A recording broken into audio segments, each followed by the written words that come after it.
Olá, amigos profissionais da educação, professores, coordenadores, demais envolvidos. Eu sou Cristiane Mascarenhas e quero me apresentar como uma das pessoas beneficiadas que teve acesso à educação, ao convívio, com essa presença amorosa, afetuosa do professor, teve orientação, conhecimento. Alguns dos professores nós carregamos no coração de uma maneira muito terna, né? Até o resto das vidas, nunca mais nos esquecemos. E essa figura que, quando criança, chamamos até de tios ou tias, de tão próximo de nós, né? De tão afetuosa que é essa relação, mesmo quando tem os puxões de orelha, mas sempre feito de uma maneira muito delicada, dedicada, com sacrifício, né, e a dignidade da profissão. Bom, hoje, em meio a essa pandemia de Covid-19, importa muito que nós todos nos suportemos, no sentido de suportar, tolerar o outro, estamos exercitando isso, mas suportar também no sentido de amparar. Você, mais do que ninguém, sabe que nós somos seres gregários, vivemos em sociedade, nos relacionamos, é assim que avançamos e unidos somos mais fortes, né? Estamos todos conectados, passando por esse processo. A dor de uma pessoa que está aqui no Brasil é a mesma dor de uma pessoa que está no outro lado do mundo, que está no Japão, por exemplo, né? Alcançando nossos afetos mais caros, ceifando vidas, também exigindo um afastamento físico, não social, mas físico, que nós podemos ligar para a pessoa, podemos levar algo para aquela pessoa, mas, de fato, fisicamente precisamos estar distantes para nos proteger mutuamente, né? Então, nesse momento, a gente vê a fragilidade da vida e de nós mesmos. Isso nos leva a medo, a insegurança. Nós não queremos ensinar para quem já nos ensinou tanto, mas queremos lembrar que podemos nos apoiar em ferramentas que possam nos ajudar a atravessar esse momento, fazer essa travessia de noite escura, na certeza e enquanto esperamos o sol raiar. Não esperar sentado, mas o esperar de esperançar, de esperança, de esperar fazendo algo sobre, né, ativamente. Então, queremos aqui trazer algumas informações, a melhor forma de nos prevenir de doenças futuras, de estados emocionais incapacitantes, alavancar o ânimo para que nós possamos nos proteger, ferramentas que possam nos guiar, nos nortear e também aqueles que estão ao nosso redor. A melhor forma, o início de tudo, por onde começamos? Primeiro, é necessário que identifiquemos nossas emoções. Porque a emoção é uma reação básica, orgânica. Nós não temos como controlar, ela vem. Agora, nós sim temos algo o que fazer com ela. Aí é o pensamento, é a conduta, né?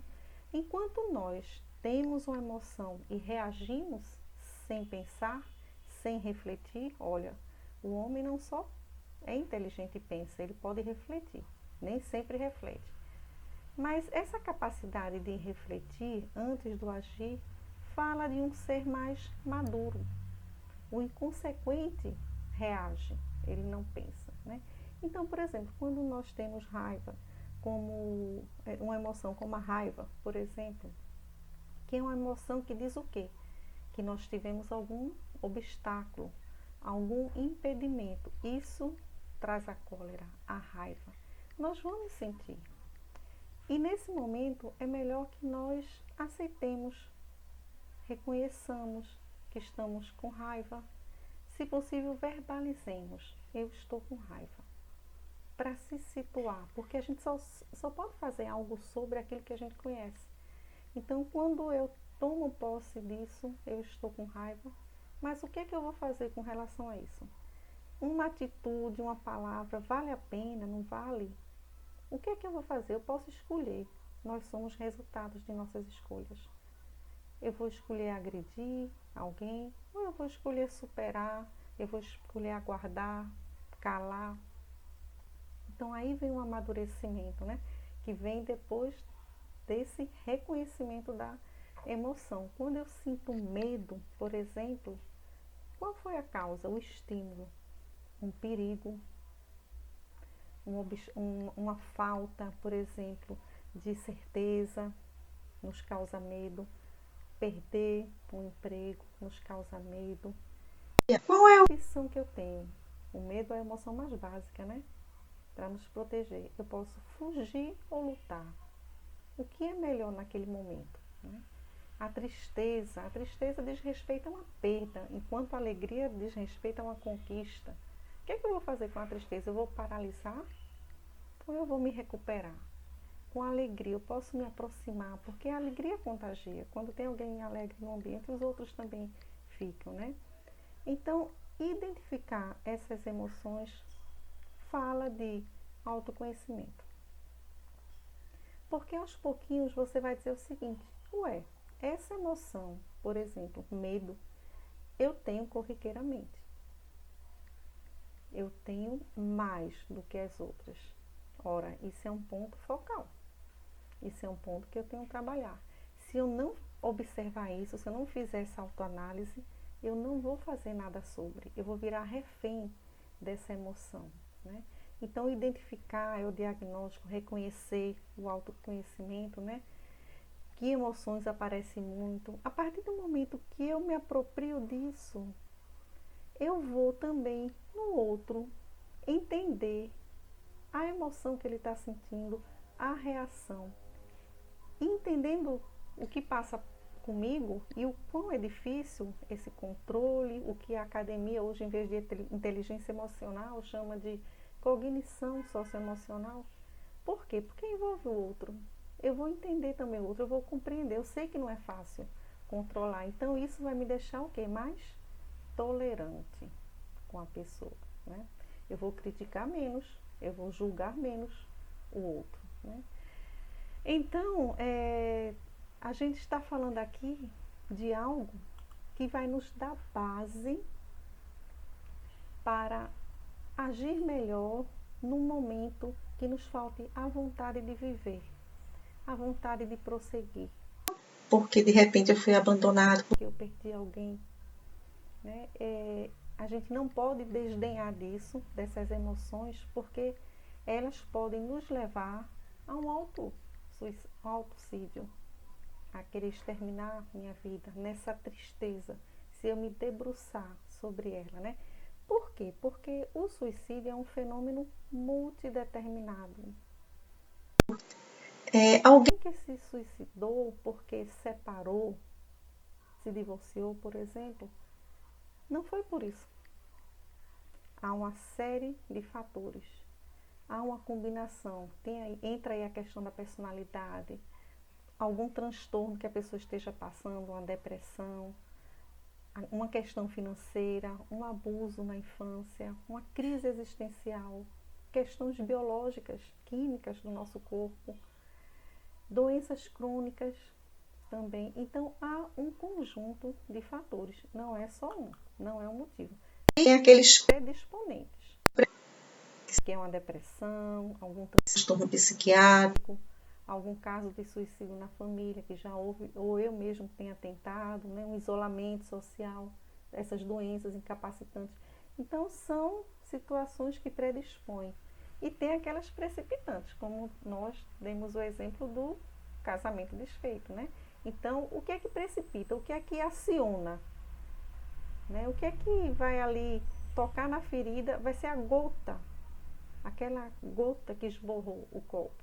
o que é que vai ser Uma desilusão amorosa, uma separação, um conflito relacional, por exemplo, com o chefe no trabalho, perda de emprego, uma desonra, uma vergonha que a pessoa tenha passado, né? E principalmente o acesso a um meio letal também. O que os cientistas dizem é o seguinte, é que 90% dos casos está associado a patologias de ordem mental, que que são diagnosticáveis e são tratáveis. Ou seja, 90% dos suicídios não eram para ter ocorrido se tivessem sido tratados. Se alguém tivesse observado e feito algo sobre, ou então se eu mesmo tivesse esse autoconhecimento e pedido ajuda, buscado ajuda, né? E aí a gente pensa, será que é normal eu me desinteressar pela vida, uma vez que eu sei que existe um instinto de preservação que está me puxando para o lado contrário? É normal pensar em suicídio? Lembrando que deixar-se morrer, ou seja, paralisar, estagnar e não fazer nada sobre, também é uma forma de suicídio, porque nós somos responsáveis também pelas decisões que não tomamos. Quando eu não tomo decisão nenhuma, eu estou decidindo alguma coisa, eu estou assumindo um risco, né? E aí as pesquisas dizem o seguinte, que é normal, que nós pensamos. Inclusive, numa sala, por exemplo, de 30 pessoas, 30 alunos, vamos supor, 5 já pensaram ou pensarão em suicídio. A Unicamp fez uma pesquisa que diz que 17% dos brasileiros já pensaram em suicídio de uma maneira séria. E que quase 5% chegou a preparar o plano. Preparar o plano é uma etapa muito grave. A pessoa já está decidida, né?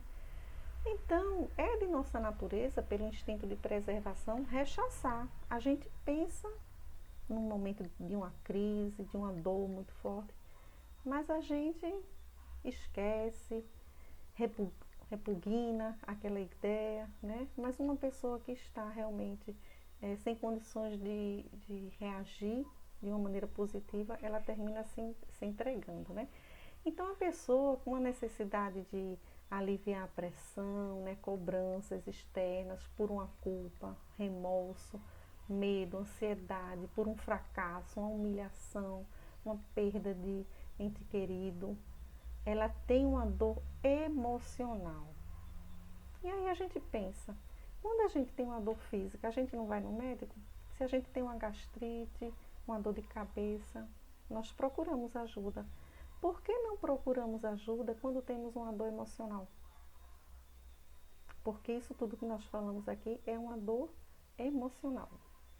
E a pessoa que pensa em desistir da vida, ela na realidade, ela não quer praticar um suicídio. Ela não quer morrer. Ela quer se livrar dessa dor que ela julga insuportável. Ela não está mais aguentando.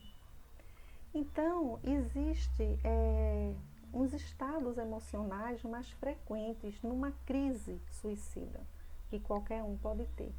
Um desses estados é o psychic. O que é isso? É justamente essa dor insuportável, emocional, que a pessoa não sabe dizer como é, mas que ela chega a doer fisicamente, de tão forte, né? Então, isso é uma crise suicida. A outra é um ato-dor. A pessoa tem essa dor tão grande, emocional, que ela tem um impulso, por exemplo, aquelas pessoas muito comum nas escolas, o cutting, que se cortam. Os adolescentes fazem muito isso. Por quê? Ela está com uma dor tão grande, a pessoa, que ela quer sentir uma dor maior para esquecer a anterior, a dor emocional. Outro estado é a ambivalência. O que é isso? A pessoa fica oscilando. Uma hora quer morrer, uma hora quer viver. E aí a gente costuma fazer o quê? Criticar. Ué, fulano, se quisesse morrer, já tinha se jogado de um prédio, já tinha tomado alguma coisa. Uma hora quer, uma hora não quer. Acha que a pessoa está fazendo charme. Não é, a pessoa está doente, né? E, inclusive, o predomínio desse desejo de vida, maior do que o de morte, é que vai possibilitar que ela consiga superar.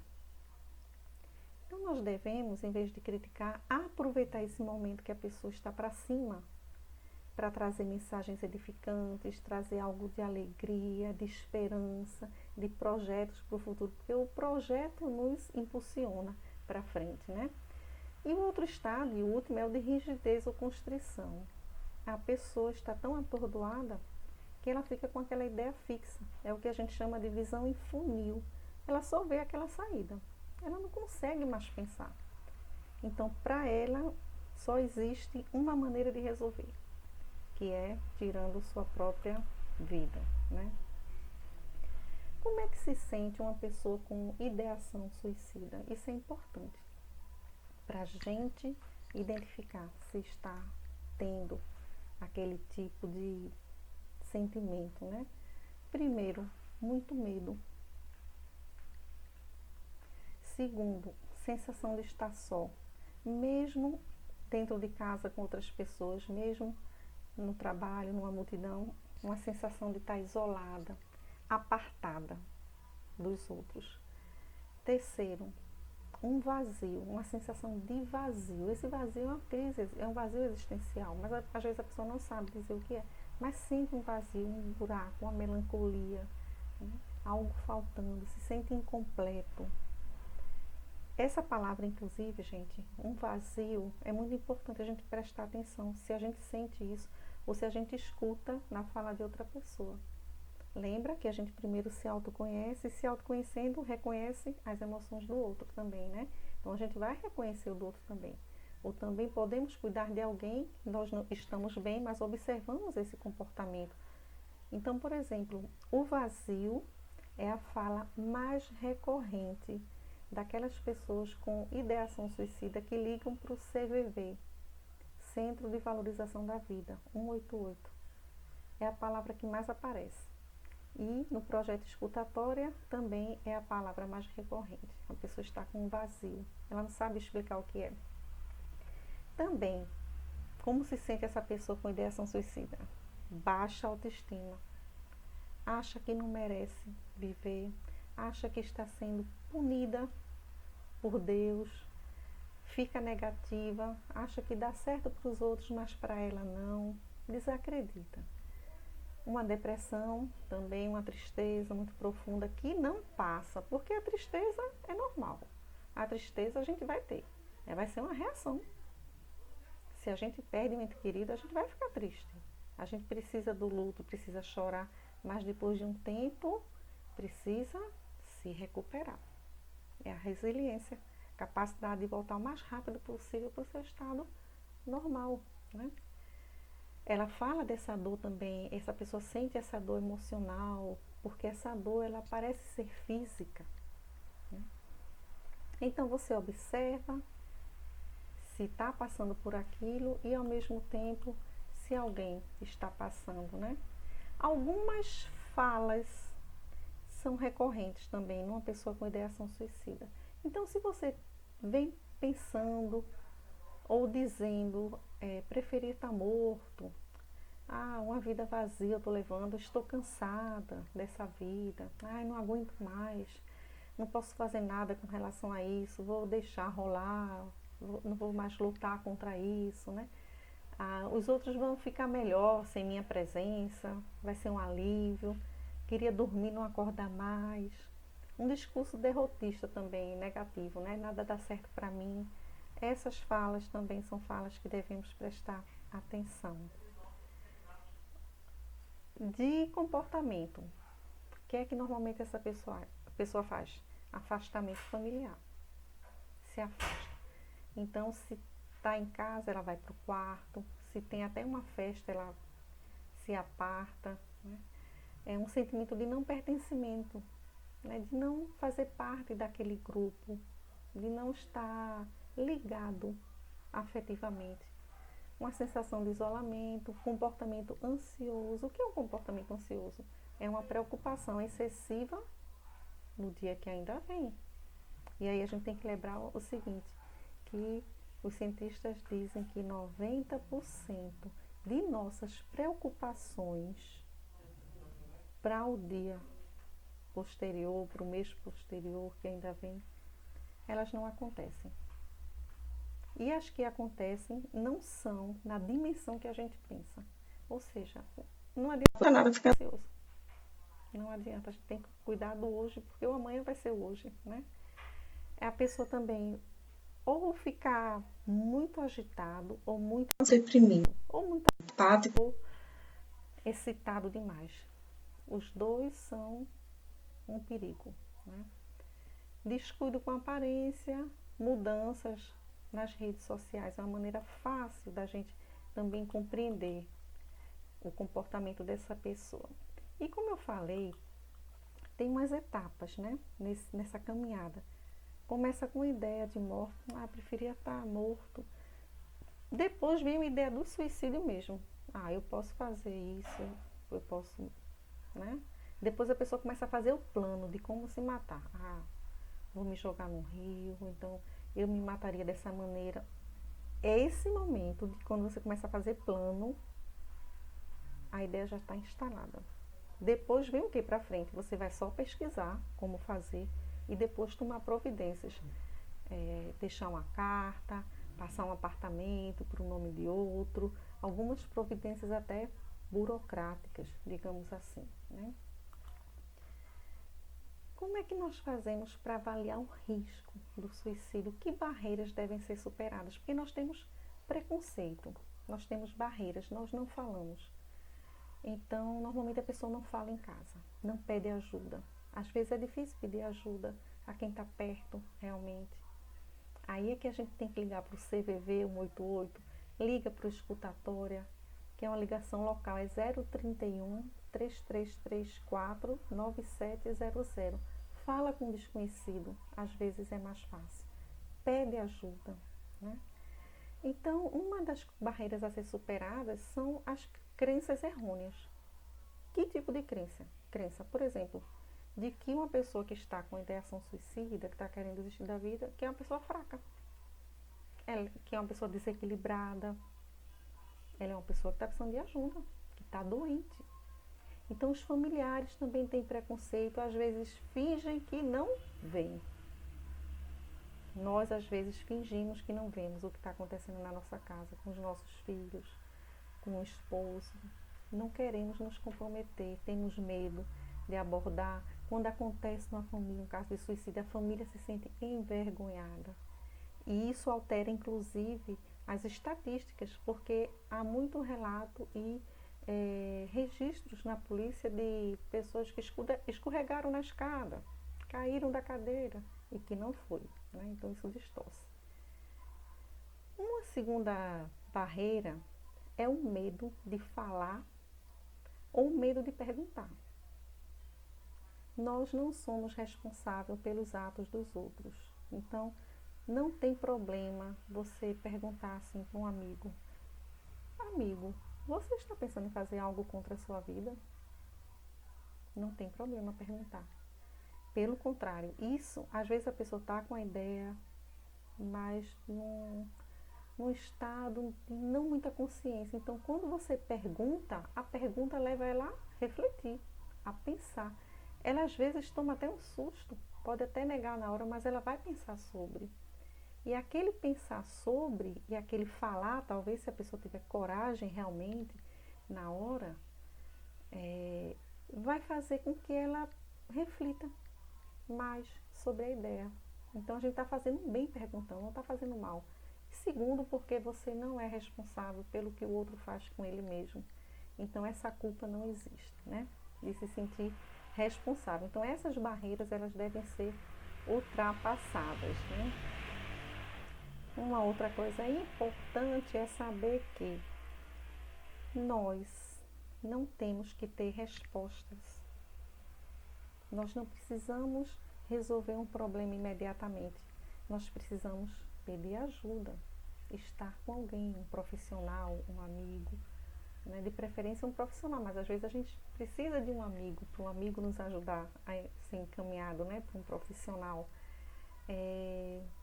Mas uma presença amorosa, afetuosa, mesmo que silenciosa, ela é curativa. Há pessoas que ligam para o CVV, que ligam para o escutatória, que simplesmente ficam caladas na linha. Não falam nada. Meia hora, 40 minutos. O atendente fica só dizendo: Senhor, eu continuo aqui. Quando quiser falar, estou à disposição. Porque a pessoa quer uma companhia. A pessoa não está, naquele momento, não consegue nem falar. Mas a companhia já dá um aconchego, já dá um alívio. Então, se você puder, observando isso, falar para a pessoa, como é que você está se sentindo? Estou preocupado com você, né? Ela se sente cuidada. Se possível, conectá-lo com o serviço de saúde, né? Comunicar a um familiar, se colocar à disposição, lembrando disso, que nunca é responsável. Então, nós não precisamos resolver o problema de ninguém, dar soluções. A solução é a pessoa que vai achar, não é nós. Mas estar junto é muito importante, né? Então, a gente precisa estar atento a nós mesmos, consequentemente ao outro. Estar atento a esses riscos, especialmente ouvir sem julgar. Tanto eu me ouvir e não me julgar, como não julgar o outro, né? E conduzir realmente para um tratamento. Charles Chaplin, ele diz o seguinte: às vezes só precisamos de alguém que nos ouça, que não nos julgue, que não nos subestime, que não nos analise, apenas ouça. Então a gente está querendo dizer o quê? Que o sentimento, o amor é muito mais importante do que qualquer conselho e principalmente do que qualquer crítica ou julgamento. Né? O estar junto é o mais importante. Então, substitui qualquer tipo de ação, mas de uma maneira eficaz. Esse estar junto, essa escuta, né? A pessoa se sente mais aliviada. Aliviada é uma palavra também recorrente nas pessoas com ideação suicida, que depois de falarem, botarem para fora, fazer a catarse, como dizem os profissionais da área de saúde, ela sente um alívio. Normalmente ela faz até assim, faz essa respiração profunda, porque ela botou para fora. Isso quer dizer que a pessoa não vai se suicidar? Não, claro que não. Mas isso quer dizer que a pessoa naquele momento teve um alívio, ganhou uma sobrevida, para de repente buscar tomar força e tentar mudar o rumo, né? Então a gente deve escutar, sem julgar, com paciência. A pessoa está doente, poderia ser a gente, né? E quem decide ajudar não deve se preocupar com o que vai falar, ele deve ouvir. A pessoa está querendo falar, a pessoa não está querendo escutar conselho, né? Quais são os efeitos dessa conversa, dessa escuta? É justamente isso, o alívio, o ganho do fôlego para fazer algo sobre, né? Para mais uma respirada. E aí o que é que vai acontecer? Além dela reconhecer o que está pensando também, né? Ela rompe esse silêncio. Ela de repente se encoraja para falar com outras pessoas, para conversar, porque ela já deu o primeiro passo, ela já falou para a primeira pessoa, né? Ela se sente estimulada a continuar a falar, né? Então isso fortalece as intenções de viver estreitos relacionamentos, né? Uma coisa que é importante falar também sobre isso é falar sobre religiosidade e espiritualidade. Lembrando que religiosidade é quando você adere a uma crença, a uma instituição, a denominação religiosa, frequenta, aceita os preceitos. E a espiritualidade, a pessoa não está dentro desse contexto, mas a pessoa entende que algo transcende, que é algo maior que ela, que pode não ser Deus, pode ser uma energia, pode ser a natureza, pode ser o nome que for, mas que existe algo além da matéria, certo? Os dois são importantes, muito. Religiosidade, espiritualidade pode diminuir em 75% o percentual de autocídio. É um número assim impressionante, né?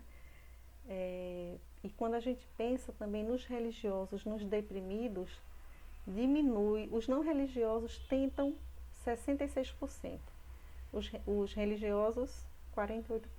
Os não religiosos 66%, os religiosos 48%, né? É um número assim realmente impressionante. E o que é que também conta tanto quando a pessoa faz parte de uma igreja, de uma instituição religiosa? É o comportamento que muda. Porque o que essa religiosidade traz, no sentido de se afastar de vícios, de paixões, de ter mais esperança, de acreditar, de ter fé. Além disso, ela tem uma mudança no comportamento, ela tenta se afastar de bebida, essas coisas, mas especialmente a rede de apoio. Ali naquele local ela tem um apoio. Se ela não for, alguém vai saber por que ela não foi, vai procurar, vai buscar, alguém vai orientar, vai dizer alguma palavra. Então ela tem esse respaldo, né? Então tem uma influência muito grande. E se eu tiver que dar uma dica para vocês, porque chama coping religioso, né? Pensamentos positivos, coping positivo e coping negativo. Eu preciso ter uma proporção para estar no estado emocional bom, positivo. 3 pensamentos positivos para um negativo. Lógico que eu vou ter pensamentos negativos, eu não tenho como deter, ele vai vir. Mas eu preciso ter mais positivos, né? Então, o coping religioso poderia ser mais ou menos assim, se eu fosse falar para você. Um negativo, um exemplo. Deus está querendo me punir, pedi a Deus, mas ainda recebi isso. Por que Deus permite? Né? Esse é um negativo. Aí qual é o coping religioso positivo? Tudo passa, Deus sabe o que é melhor para mim. Né? Então, vou buscar força espiritual nas coisas edificantes, nos livros, no serviço do bem.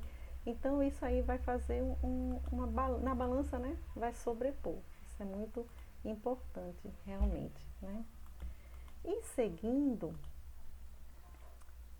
a gente tem que lembrar o seguinte: nós, naturalmente, seres humanos, temos uma tendência a manter o status quo. Nós não gostamos de mudar porque dá trabalho, porque gasta energia. Nossos ancestrais poupavam energia e a gente ainda tem isso no gene da gente. Só que a dor, no sentido de momentos difíceis, de sofrimento, ela é uma lei de equilíbrio e educação do ser. Né? Se a gente passa pela dor com calma, com resignação, com confiança, com paciência, esperando aquele passar, o que é que a gente vai promover na gente? Uma serenidade.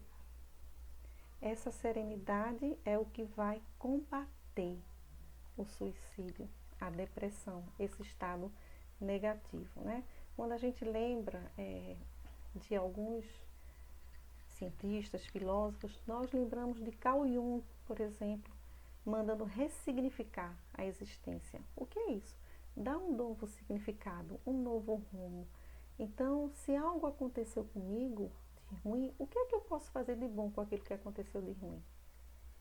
É uma opção minha. Nós vemos, por exemplo, em Brumadinho, quando teve aquela tragédia, perderam entes queridos, muitos foram chorar seus mortos com razão.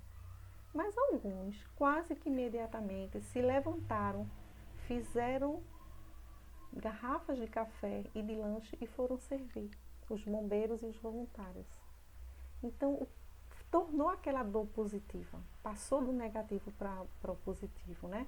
O Milton Erickson, que é o pai da hipnose, ele usava as parábolas de Jesus para que as pessoas também reagissem por causa do cunho moral, né? Da esperança, do consolo que tem naquelas palavras do Cristo, no sentido de suportar para ganhar algo de bom e de perene para o resto da vida. O Viktor Frankl, que ficou no campo de concentração, ele lá entendeu o que era o propósito da vida, o sentido. Ele não sabia se os familiares tinham morrido ou não, porque se separavam as famílias também, os familiares dele foram separados, mas ele pensava qual era o propósito dele. Quando sair, continuar o negócio dele, rever os parentes. E aquilo era o propósito dele, né? Ele transformou aquela dor no propósito. O próprio Freud, Sigmund Freud, com a sua libido, no sentido de alegrias equilibradas, as alegrias, buscar a alegria também nos equilibra nesse estado, né? E a gente deixar o egoísmo, a gente compartilhar, porque quanto mais a gente compartilha, quanto mais a gente dá, em vez de dividir, se multiplica. A conta é o contrário, né? Então, por exemplo, diante da perda de um ente querido, como é que eu vou fazer? Como é que eu vou agir? Lógico que eu vou chorar, eu vou sentir, eu vou querer dormir, ok. Mas, aos poucos, eu vou transformar isso em algo positivo. Eu preciso honrar esse ser que Deus me deu, que estava ao meu lado, que fazia parte da minha convivência, um amigo. Eu posso homenageá-lo, em vez de chorar, de ficar triste, fazer mal para mim, para aquele ser. Então eu posso fazer algo que ele gostava, eu posso fazer uma comida que ele gostava, eu posso continuar um serviço, um propósito, um projeto que ele tinha e não conseguiu terminar, um jardim para terminar, por exemplo. Eu posso, na hora que me vem a lembrança dele e que der vontade de chorar, eu pensar num momento alegre com ele, para mudar o padrão vibratório, para puxar para cima, né?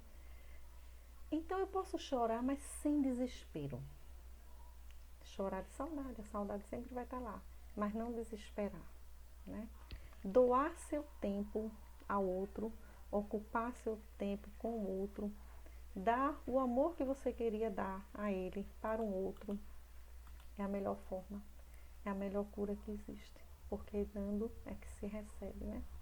Então, como mensagem final, Nós queremos dizer o seguinte: quando você pede uma ajuda, ou você aceita uma ajuda porque o outro notou, isso é Deus que não está desistindo de você. Ele está ali presente, dizendo: calma, calma, pensa, espera, né?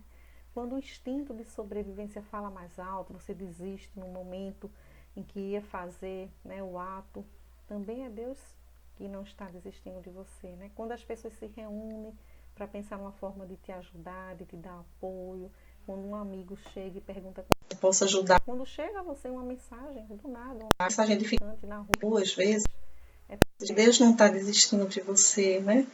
Quando você quando alguém se interessa pelo que você quer falar, né? É porque Deus Deus não está desistindo de você. Então, queremos dizer que alguém pediu para eu gravar essa mensagem para você. Isso é Deus não desistindo de você. Deus cuidando de você, né? Dando ânimo é de vida. Né? Então, a maneira como vamos passar por essa turbulência, por esse momento grave, por essa tempestade que estamos passando, o como vamos passar por ela é que determinará como iremos chegar no final. Iremos chegar melhor ou pior de acordo com a maneira com que nos comportamos, com que nos resignamos, pela maneira pela qual nós ressignificamos o que aconteceu. pela maneira pela qual como nós criamos alternativas, nos adaptamos e tivemos paciência com o que está acontecendo, na certeza de que tudo sempre passa, sempre. Vamos olhar para trás e pensar nos obstáculos Já tivemos, que superamos. Outros virão e superaremos. né? Esse é um obstáculo grande, obviamente, é um obstáculo de todos, não só de uma pessoa, não é um obstáculo individual, mas por isso mesmo é mais um motivo de nos juntarmos, de nos unirmos, porque todos estamos passando basicamente pelas mesmas situações, pelo menos emocionais, sim. Então, quero agradecer essa oportunidade dessa conversa. Desse recado que é dado, né, para você, que eu trago com muito carinho, com muito amor e na certeza, né, na certeza de que possa tocar o coração e trazer algum tipo de alívio, algum tipo de ânimo, algum tipo de reflexão. Muito obrigada e fiquem com Deus.